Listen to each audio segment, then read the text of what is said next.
आखिर सांप और नेवले की लड़ाई में ज्यादातर नेवला ही क्यों जीत जाता है और आखिर नेवले के पास ऐसी कौन सी खूबियां है जिसके सामने एक खतरनाक सांप भी घुटने टेक देता है और क्या सांप हर बार नेवले से हार जाता है।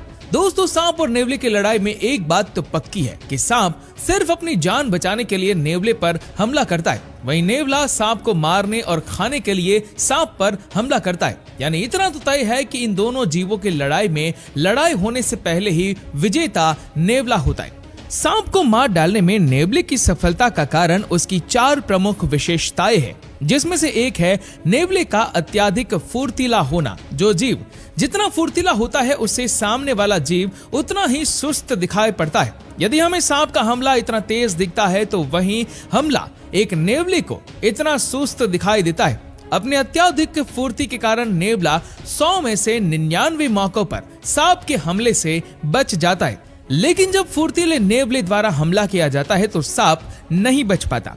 अपने नुकीले दांतों से नेवला सांप की खोपड़ी को तोड़ देता है, जिस वजह से सांप तुरंत मर जाता है। नेवले की जीत की दूसरी प्रमुख वजह है इसके सख्त और तने हुए बाल। जब नेवले की लड़ाई किसी सांप से होती है तो ये अपने बालों को खड़े कर लेता है।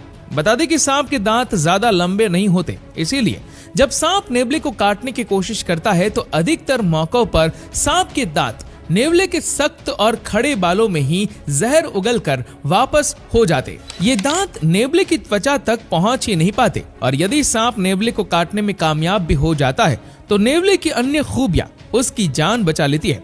एक नेवले की त्वचा के ठीक नीचे चर्बी की एक मोटी परत होती है। सांप अपना विष नेवले की चर्बी की इसी परत में छोड़ पाता है और ये तो हम जानते ही है कि चर्बी में छोड़ा गया कोई भी बाहरी पदार्थ बेहद धीमी गति से शरीर में अवशोषित होता है। इसीलिए जब सांप नेवले को काटता है तो सांप का जहर भी धीरे धीरे नेवले के शरीर में जाता है, जिस कारण नेवले के पास इस जहर के खिलाफ लड़ने के लिए अधिक समय होता है।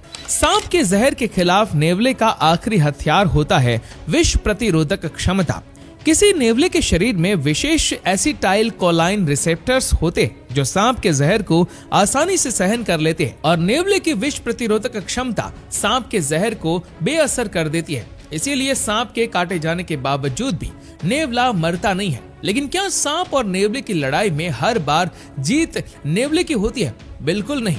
नेवला आमतौर पर अधिक बड़े सांपों पर हमला नहीं करता। एक बड़ा कोबरा नेवले के लिए कठिन चुनौती पेश कर सकता है, क्योंकि बड़े सांपों के पास अधिक ताकत होती है। कई बिना जहर वाले जैसे अजगर जैसे सांप नेवले को अपनी ताकत के बल पर आसानी से मार सकते हैं। यहाँ मैं आपको एक और महत्वपूर्ण बात बताना चाहूंगा।